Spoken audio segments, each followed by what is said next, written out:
உங்களை சுத்தி இருக்கிறவங்களே அதிகமா டிமோட்டிவ் பண்ணி இருக்காங்களா? அப்படின்னா இந்த கதை உங்களுக்கு தான். ஃபுல்லா பாருங்க. 100 days 100 குட்டி ஸ்டோரி சேலஞ்சில் இன்னைக்கு டே 22.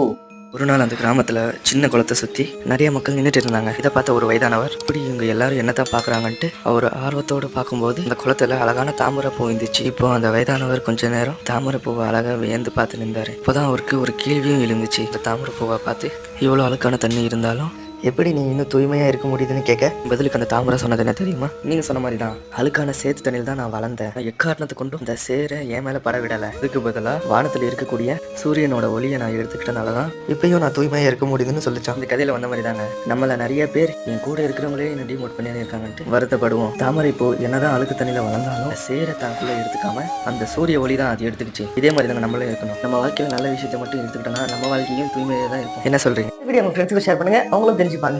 லைக் பண்ணுங்க, கமெண்ட் பண்ணுங்க, ஷேர் பண்ணுங்க. மறக்காம நம்ம சேனலை சப்ஸ்கிரைப் பண்ணிடுங்க.